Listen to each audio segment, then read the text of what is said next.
Hey guys, this is Betty from Switch and Click. Welcome back to the channel, and today we're reviewing the Redragon Vara K551 full-size mechanical keyboard with clicky blue switches for you guys. So before we get started, we bought 3 Redragon mechanical keyboards, the 551, 552, and 582, all for about $130, and we're going to review them all in the next couple of days. Be on the lookout for those, but let's jump right into it.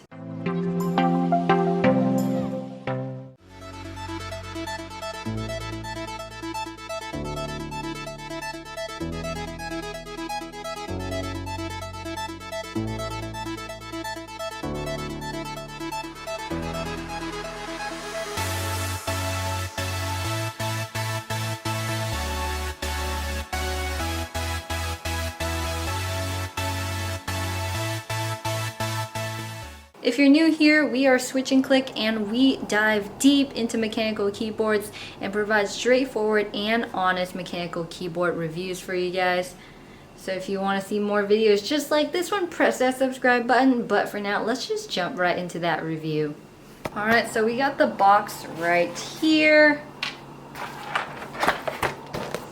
The Redragon Vara K552 with no backlight right here, and inside we have a keycap puller, a sticker, and a very small manual. There's not much to say about this one. It's flimsy, about 2 pages. The keyboard as well, so there's no backlighting. It has a high profile look, but because of this lip right around the side, it actually looks like a pretty normal keyboard. You can see the switches when you're looking at the arrow keys or some of these other keys that are revealing, such as right up there. The legends on this keyboard are fairly simple. They're quite professional, and you can take them to the office.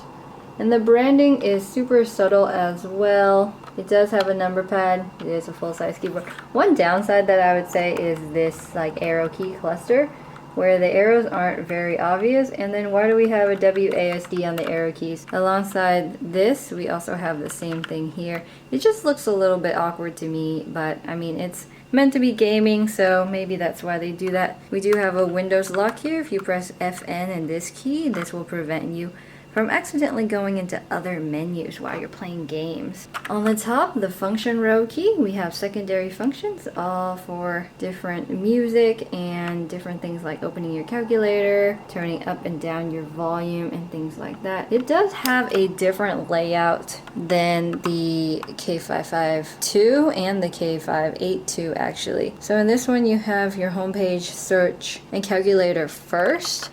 On the other ones, you have them last. Alright, let's have a closer look. Okay, when we look at the back, it looks like we have 2 rubber feet right here, and then we have some rubber padding on the kickstands as well. The kickstands let you raise up to a 10-degree typing angle. Unfortunately, without the kickstands, this keyboard tends to slide around very easily. But when we put the kickstands up, it's actually pretty sturdy and stable on my table here. So let's look at some of these switches. Due to the high profile design, it's super easy to just pull off some of these with your fingers. Don't really need to use the keycap puller. I have used the keycap puller, and they seem to hurt the keycaps, to be honest. They're not a super great keycap puller. Very hard to get under the keycaps properly. It just seems like it would scratch easily. And these keycaps are ABS plastic, so not really high quality. They are quite flimsy. But if we look at this keyboard has the Oetemu blue clicky switches.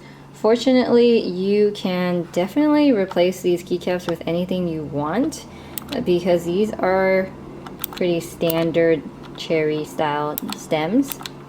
So let's listen to some of these switches.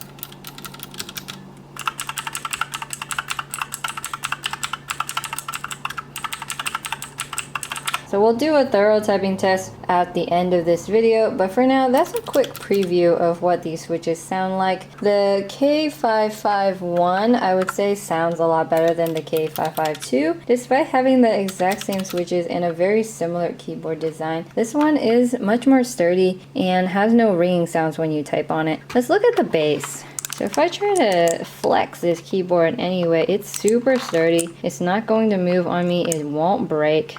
That's because it has a metal base plate at the bottom here, but it's surrounded by ABS plastic. So very sturdy. One downside is that it does not have a detachable USB cable right here. So you're stuck lugging that around. It does have a gold plated USB connector right there. Pretty convenient. And then on the wire, we have some kind of wire management as well. A little bit convenient for you guys there. But overall, I would say this keyboard is pretty solid.